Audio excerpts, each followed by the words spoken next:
Un gozo en el Señor poder estar en la casa del Señor, ¿verdad? Compartiendo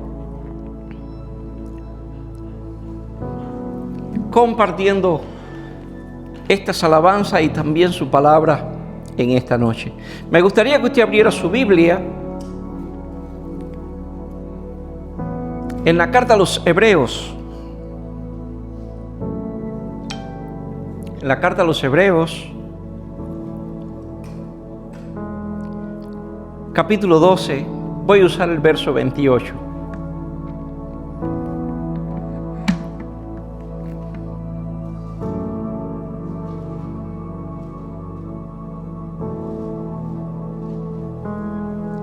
Capítulo 12, verso 28, y dice así: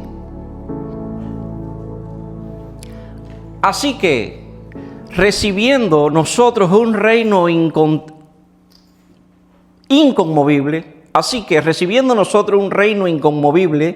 tengamos gratitud y mediante ella sirvamos a Dios agradándole con temor y reverencia. Voy a volverlo a leer. Así que, recibiendo nosotros un reino inconmovible, tengamos gratitud, mediante ella sirvamos a Dios, agradándole con temor y reverencia. Y si pudiéramos añadir el versículo 29, lo vamos a hacer, aunque no nos vamos a referir a él, porque nuestro Dios es fuego consumidor. En todo el capítulo, o por lo menos en el contexto que se refiere a esta palabra, el escritor a los hebreos viene haciendo no exactamente, usted sabe, una comparación, sino sospesando lo que es temporal y lo que es eterno, lo que es perecedero o lo que permanece para siempre.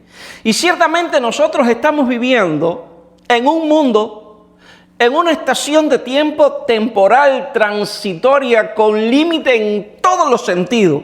Y si pudiéramos añadir alguna palabra más, vamos a llamarle también corruptible.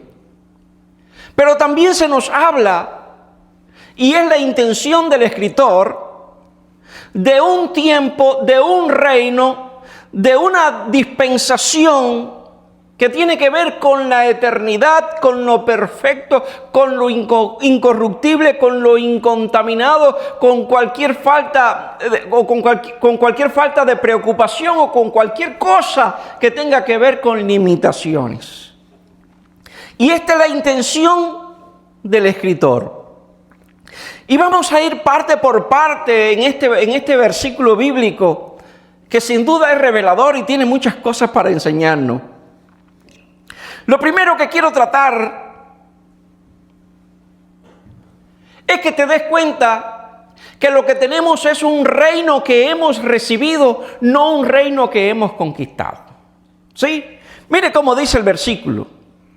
Así que, recibiendo nosotros un reino, alguien que nos da, alguien que nos otorga, alguien que nos obsequia, alguien que nos brinda. Aquí nada tiene que ver con tu esfuerzo natural. Por lo menos no es competente en virtud de la relación con este reino que aquí se describe. Usted no tiene que hacer nada, ¿no? Porque entonces el mérito sería suyo. Y aquí ninguno de sus méritos, el suyo o el mío, que sin duda son buenos, no aplican para recibir esto. ¿Por qué? Porque este es un reino que se nos da. Independientemente de si lo merecemos o no, no es el caso, aunque redondamente o rotundamente no lo merecemos. Pero Dios quiere dárnoslo. Él quiso hacerlo, le plació. Sintió el deseo, lo hizo por su bondad, por su amor, lo hizo por su misericordia. Por lo tanto, este reino no es fruto del esfuerzo humano, sino es un regalo de su gracia, de la gracia de Dios. Todo lo terrenal es cambiable, es temporal. Todo lo visible es corruptible, por un tiempo existe y por otro no. Pero lo que es de Dios permanece para siempre. Su palabra es imperecedera, su palabra permanece para siempre, su palabra es verdad. Las Escrituras dicen, todo hombre es mentiroso, pero Dios, ¿cómo es? Dios es veraz. En el Evangelio según San Mateo, capítulo 7, entre el verso 24 y 25, se nos hace una historia muy interesante. Jesús, para enseñar a sus discípulos o a los que se habían conglomerado allí para escuchar sus enseñanzas, uno por curiosidad y otro porque realmente el tema le interesaba, dentro de muchas enseñanzas aplica esta. Básicamente la última parte del Sermón del Monte. Jesús habló de dos casas azotadas por el viento, por la tormenta, golpeada por el río, ¿verdad? Por las aguas, si así vamos a llamarle. Golpeada por las aguas, por el viento, por la tormenta, por las dificultades. Jesús habla de dos casas. Sin embargo, no hace una referencia directa o no inquiere sobre el énfasis del material con el que se construyó la casa. ¿Por qué? Porque lo que se está buscando, lo que estaba buscando Jesús, era una enseñanza sobre la edificación. Y hubo uno que edificó exactamente sobre la arena. Y el otro vino y profundizó y hondó, como dice las Escrituras, y buscó el fundamento, buscó la firmeza, buscó la estabilidad y también edificó. Y probablemente usaron el mismo material. Y con el tiempo vino una tormenta, qué sé yo, golpeó una casa, la que fue fundada o levantada sobre la arena, y fue grande su ruina. Pero la que fue fundada, la que tenía un fundamento firme y estable, permaneció. ¿Qué Jesús está enseñando? Que nosotros lo que edificamos o lo que sobreedificamos sobre la roca que es Cristo Jesús, podemos resistir cualquier tormenta, porque el fundamento, o si el fundamento es firme y estable, vamos a resistir. Dice amén a eso.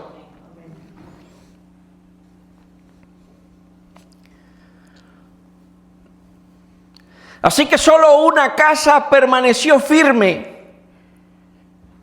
No por la casa en sí misma, sino por el fundamento que poseía. Así que no es la tormenta la que define la firmeza.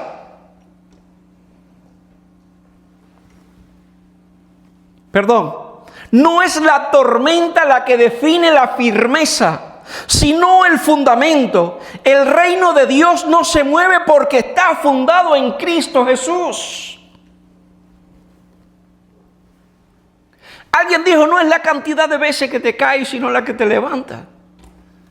Pues la tormenta, por fuerte que sea, no es la que define tu firmeza. Ella pudiera dar testimonio de tu firmeza. O tú pudieras entender la firmeza en la que tú vives cuando recibes tormentas, cuando vienen azotes, cuando vienen vientos contrarios. Tú puedes saber cuán firme tú estás en virtud de aquello que estás resistiendo.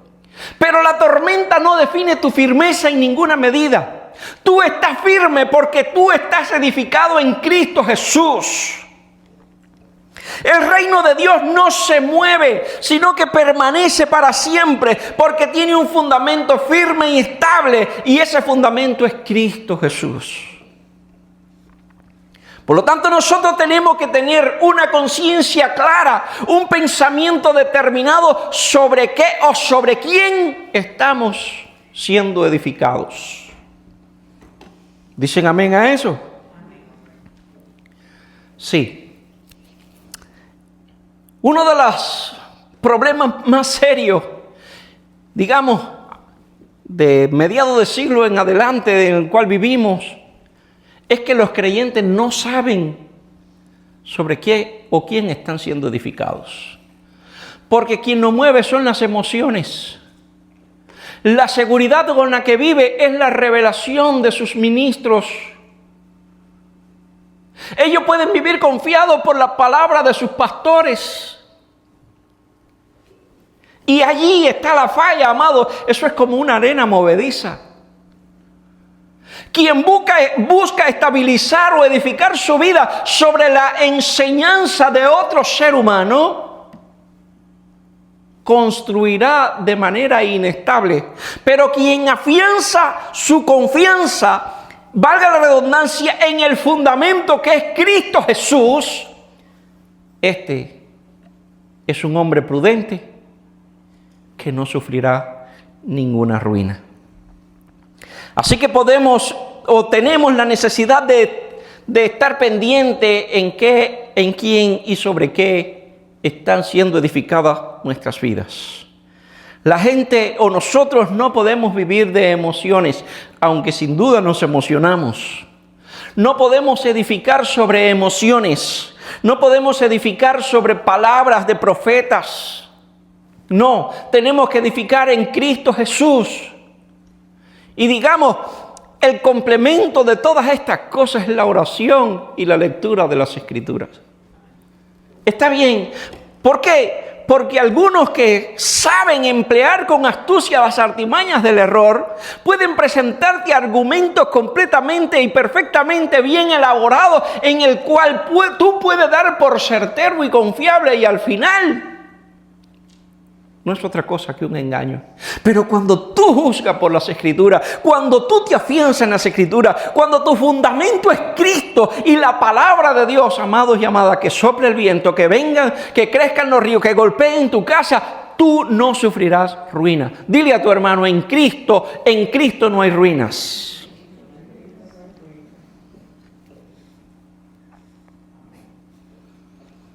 Según el texto bíblico, la gratitud es la respuesta natural de quien entiende la gracia de Dios. La gratitud no es una emoción momentánea, es una actitud permanente del corazón que entiende en quién ha confiado. Dice el texto bíblico: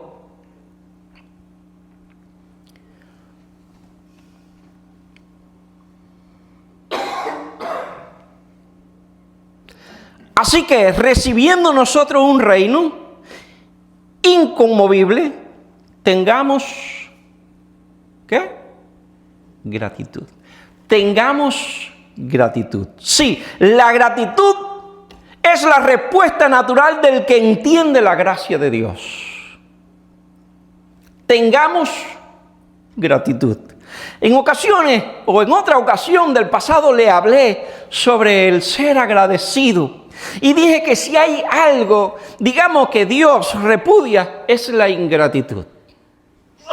El escritor a los Hebreos dice: amado, la respuesta natural de la gracia de Dios, de esa gracia que inunda tu vida de manera gratuita, en la que tú no trabajaste y ni siquiera hiciste nada que aportara para que Dios tuviera misericordia, lo quiso hacer, lo hizo porque lo quiso hacer. La respuesta, lo mínimo que nosotros podemos hacer en respuesta a eso es ser agradecidos. Y le voy a decir, el tema central de todo este texto bíblico es sobre lo que rechazan la gracia de Dios. Y esto es un tema difícil para nosotros los creyentes, sí. Porque nosotros, sin darnos cuenta, en ocasiones rechazamos la gracia de Dios. ¿Y sabe cómo rechazamos la gracia de Dios? Siendo indiferente a las oportunidades que tenemos delante. ¿Quieren que le explique un poquito más esto? Bien. Todo lo que recibimos del reino lo recibimos por gracia. ¿Ya? Todo lo que recibimos del reino, todo lo que recibimos de Dios, lo recibimos por gracia y misericordia. ¿Ya? Entonces nosotros tenemos que ser agradecidos a aquello que estamos recibiendo. Pero cuando nosotros somos indiferentes a lo que estamos recibiendo, en otras palabras, cuando no aprovechamos la oportunidad de ser agradecidos a aquello que Dios nos está dando, simple y llanamente estamos ascendiendo al estatus de ingratos. Por ejemplo, el tomar la Santa Cena es una bendición. Y son oportunidades que deben ser apreciables. Entonces, por una parte, el decir, no tomarla, es estar rechazando una gracia. Y por otra parte, tomarla deliberadamente, estar ultrajando esa gracia. De igual manera, por ejemplo, el bautismo. Rechazar el bautismo, estoy hablando del bautismo en agua, rechazar el bautismo como algo secundario de la fe, es rechazar una gracia. Hacerlo de manera impropia, inadecuada, sin el verdadero sentido del arrepentimiento y el nuevo nacimiento, es ultrajar esa gracia. Y así sucesivamente. Nosotros hoy tenemos las Escrituras, al cual podemos leer cuando querramos, ¿sí o no? Pero en el pasado no fue así. Tenemos la oportunidad de recibir la palabra de Dios por su gracia, porque otros laboraron en esto y a muchos le costó la vida. Si nosotros hoy la tenemos básicamente de gratis. Por lo tanto, hacerle caso omiso, dejarla allí empolvada, es rechazar una gracia. Ser oidores olvidadizos es ultrajar la gracia. Quedarme en casa descansando cuando tengo la oportunidad de estar en el servicio es rechazar la gracia que se me está dando de la vida, de la salud, de la fuerza, de la oportunidad. Pero cuando vengo a perder el tiempo al servicio, estoy ultrajando la gracia de haber adorado, glorificado, exaltado el nombre de Dios y haber sido edificado por la palabra de Dios. ¿Ya se dan cuenta de esto? Por lo tanto, el contexto general es sobre lo que rechazan la gracia de Dios. Pero el contexto específico del versículo del número 28 que yo te estoy transmitiendo es la posibilidad de aprovechar esa gracia de Dios. Esa gracia de Dios que sin duda no se va a retirar de tu vida y de la mía, pues sus misericordias son renovadas todas las mañanas para ti y para mí. Dicen amén a eso. Se gozan en esa verdad.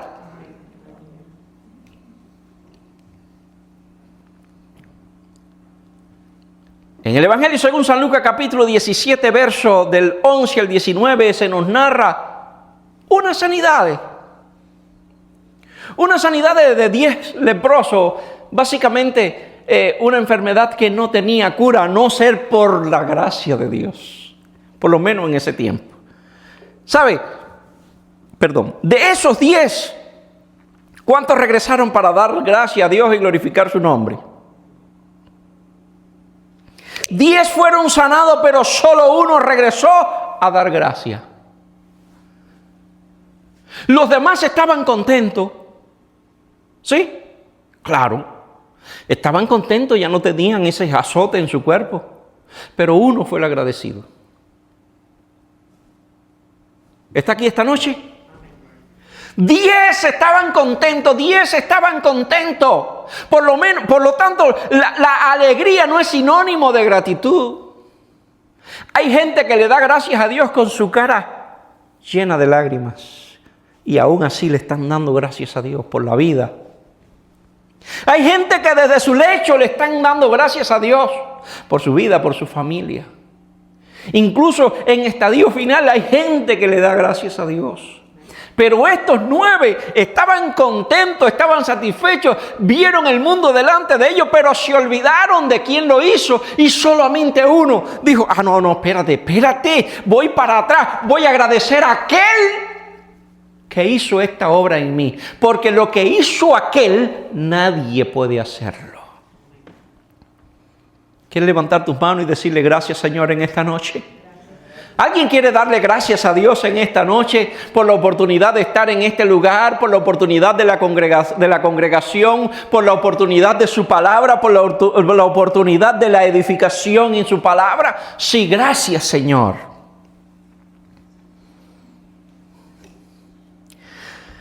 Muchos reciben bendiciones, pero pocos reconocen al dador. Escucha esto, la gratitud distingue al verdadero adorador. Voy a decirlo todo completo. Muchos reciben bendiciones, pero pocos reconocen al dador. La gratitud distingue al verdadero adorador. El sol sale para justos e injustos, ¿verdad? Y créanme, que Dios hace las cosas como le place hacer. Y a veces usted es el más esforzado, pero el menos recompensado. ¿Sí o no? Es que estoy hablando fuerte esta noche. A veces usted es el más laborioso, pero también el más olvidado. A veces usted es el más dadivoso, pero es el que menos recibe. El asunto es qué te mueve a ser así.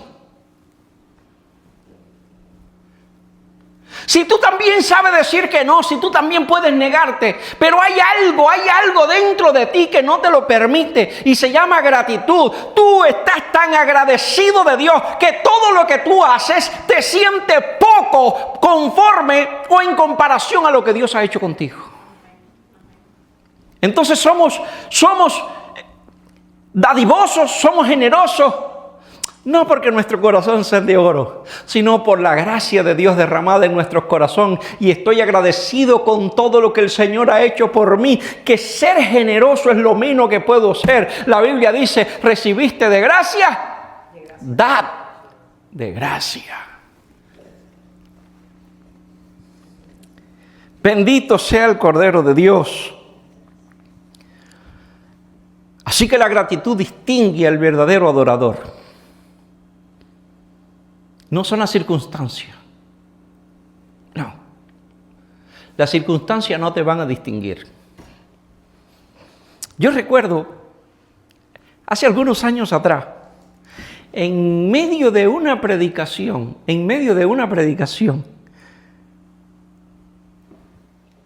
empezó a dolerme el abdomen con un dolor muy violento, muy fuerte.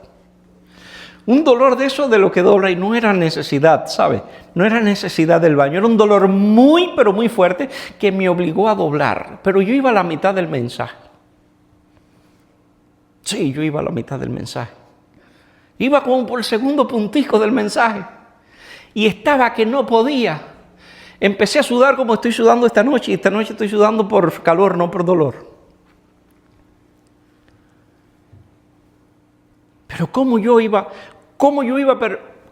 a terminar el mensaje y refugiarme en mi casa, buscar algo para que me calmara el dolor y dejar a una iglesia, toda una iglesia, sin recibir aquella palabra? Si le digo cómo terminé, no lo sé. Sé que terminé. Probablemente disminuí, probablemente quité algunas ilustraciones, pero terminé. La iglesia fue edificada. ¿Y el asunto por qué fue? Porque yo soy duro. Porque yo soy un roble. No, amado, no.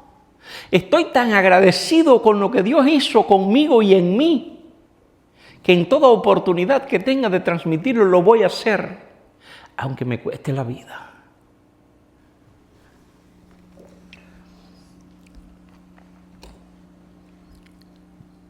No por mis fuerzas, sino por agradecimiento. ¿Sabe? Le voy a decir más. Probablemente usted esté esta noche aquí por agradecimiento a Dios. Sí. ¿Acaso tú no tienes más comodidad en tu casa? ¿O no tienes algo más que hacer en tu casa? Sí, todos tenemos. Y si no, podemos tirarnos un Netflixito, güey. O ya eso no funciona. Ya no funciona. Eso lo quitaron.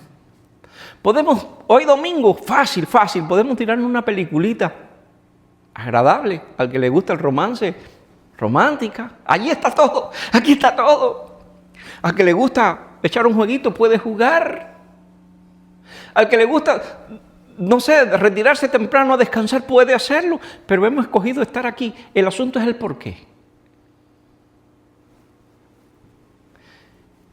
Se llama gratitud. Estoy agradecido por lo que Él ha hecho conmigo, por lo tanto no voy a perderme la oportunidad de estar esta noche contigo glorificando el nombre del Señor.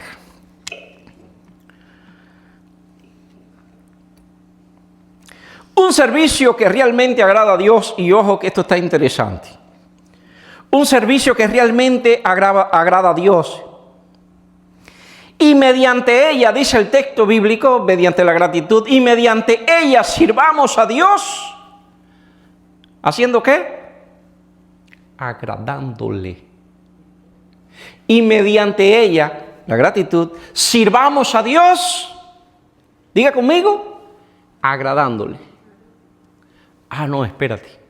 Que hay un servicio que agrada y hay un servicio que no agrada. Y eso lo encontramos muy temprano en las Escrituras, ¿no? Allá en el libro de Génesis. Hubo un sacrificio, hubo una ofrenda que agradó y otra que desagradó. Entonces, si yo estoy agradecido, tengo que ofrecer un sacrificio que realmente sea agradable a Dios.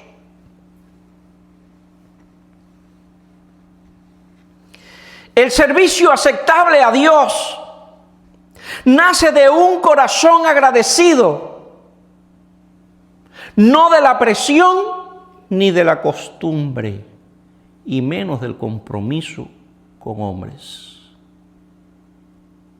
¿Está esta noche aquí? Estoy predicando como a 1000 gente, ¿no? Como si fuéramos multitud.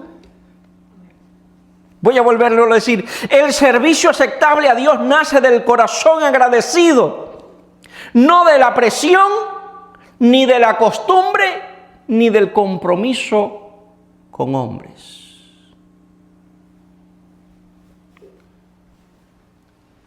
¿A cuántos llamé yo esta noche para que estuvieran en el servicio? A nadie. ¿A cuántos cuestioné? A ninguno. Y para ser honesto, ni siquiera animé. Si voy a ser honesto, ni siquiera llamé a nadie para animarlo para podernos reunir en esta noche. No. No es que sea malo, no es que sea pecado. Pero tu servicio, tu culto racional, el que Dios recibe, el que Dios reconoce, nace de tu corazón cuando éste esté agradecido, no porque te sientas comprometido conmigo. No va, eso no va.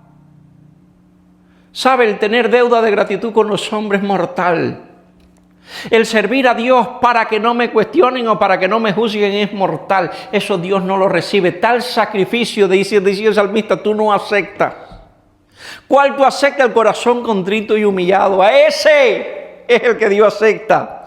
¿Qué a Dios acepta cuando tú le adoras? Cuando tú le sirves. Cuando tú le amas por agradecimiento. No porque alguien te lo está imponiendo. No por quedar bien con nadie.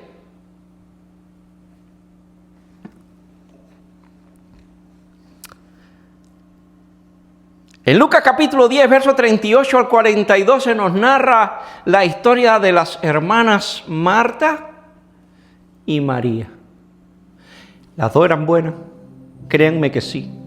De hecho, las dos, yo puedo sacar características admirables de las dos.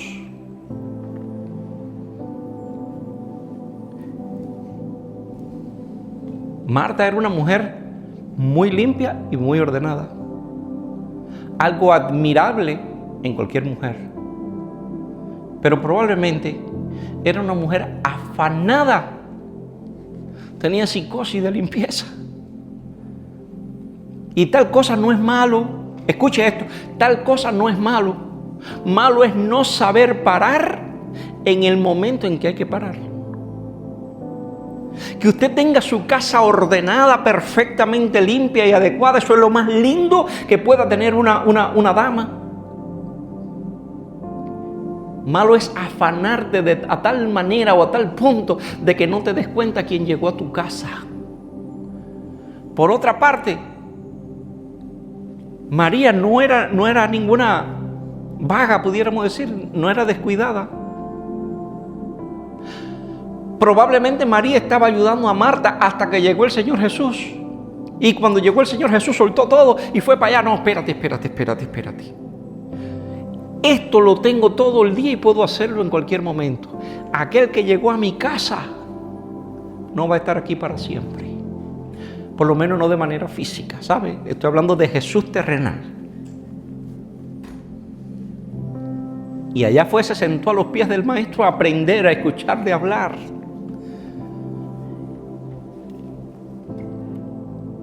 Pero Jesús no rechazó a Marta como algo malo, impío, satánico. Él le dijo: afanada y turbada está mi hija. Mira, tu hermana escogió la mejor parte, la que no le será quitada. ¿Qué Jesús estaba haciendo? Entiende que cuando Jesús llega a tu vida, en el momento en que llega, en el lugar en que llega, amados y amadas, podemos o tenemos la oportunidad de dejarlo todo, porque todo lo que hacemos en esta tierra, amados y amadas, aquí va a quedar. Todo lo que tenemos aquí va a quedar. Todo lo que logremos aquí va a quedar. Pero cuando nos acercamos a Jesús, a aprender de Él, sus enseñanzas son eternas.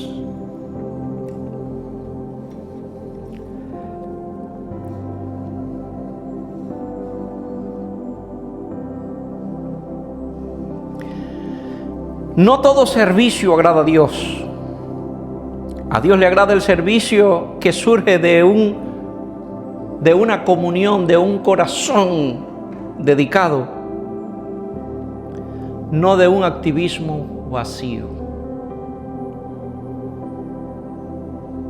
Escucha esto: no todo servicio agrada a Dios. A Dios le agrada el servicio que surge de la comunión, no del activismo vacío. ¿Qué cosa es un activismo vacío? Aquellos que hacen sin ningún concepto espiritual del por qué y para quién lo hacen. Y no solamente eso, sino aquellos que involucran a los demás.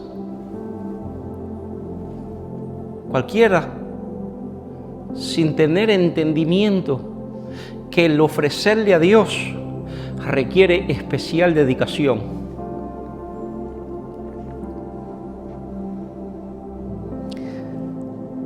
Tú y yo debemos servir a Dios en una relación permanente con Cristo Jesús,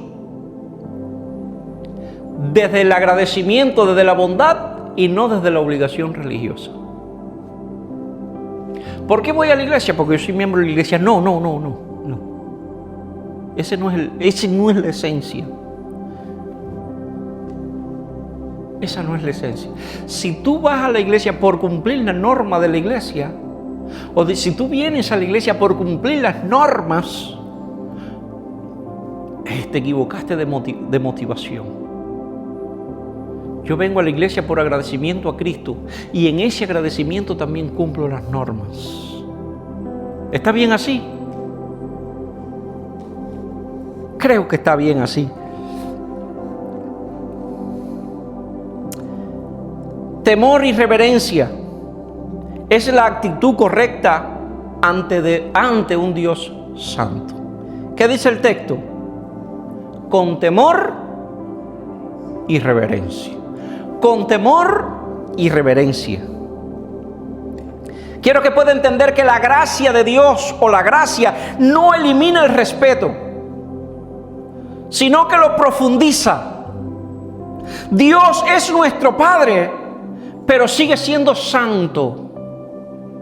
Dios te llama, o Dios te hace un llamado a que te acerque, pero no a que le faltes. ¿Estamos bien así? Así que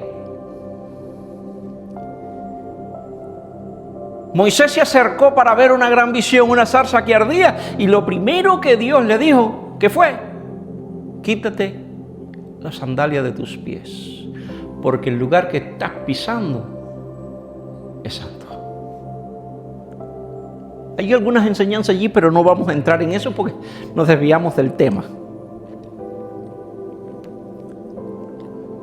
Dios se revela cercano Pero le dice a Moisés, quítate la sandalia. Dios viene a tu vida, convive contigo, convive en ti. Dios establece una confianza, una relación cercana como un padre, pero aspira a un respeto de hijo. Así que, con temor y reverencia, sí, ese temor no es miedo, porque Dios se muestra cercano. Ese temor, amados y amadas, no es el pavor que uno pueda sentir frente a una entidad desconocida que no conocemos su propósito. No es eso. Ese temor se traduce en reverencia, ese temor se traduce en respeto, ese temor se traduce en consagración, se traduce en santidad, se traduce en devoción. Yo sé quién es Él y por lo tanto le adoro conforme a la magnificencia de su grandeza.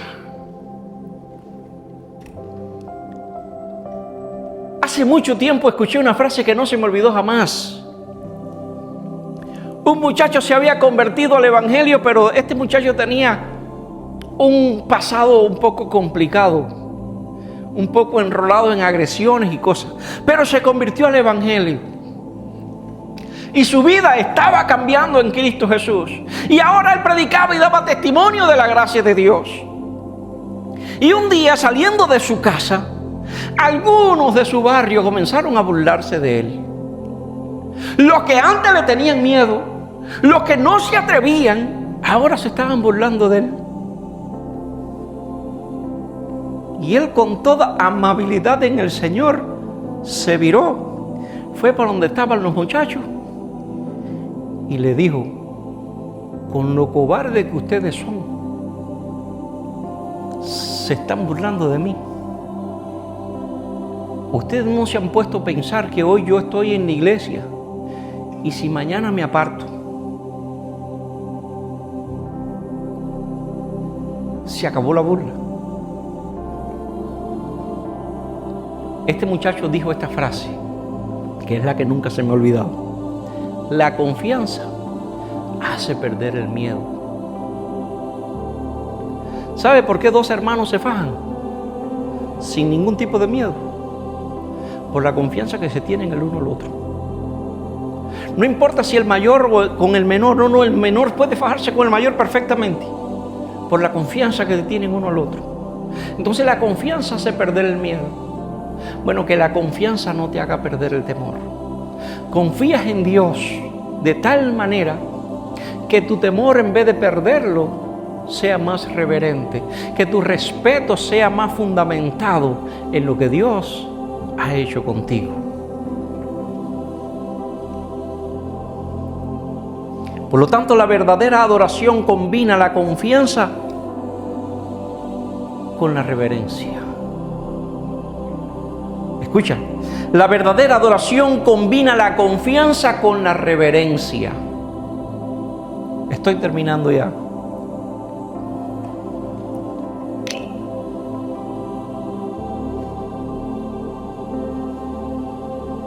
Así que Hebreos capítulo 12, verso 28 nos recuerda que hemos recibido un reino eterno. No lo hemos comprado y tampoco lo hemos adquirido. Así que nuestra respuesta debe ser gratitud. Nuestra gratitud se debe expresar en el servicio. Y nuestro servicio debe ser un servicio envuelto en reverencia y temor. Oramos.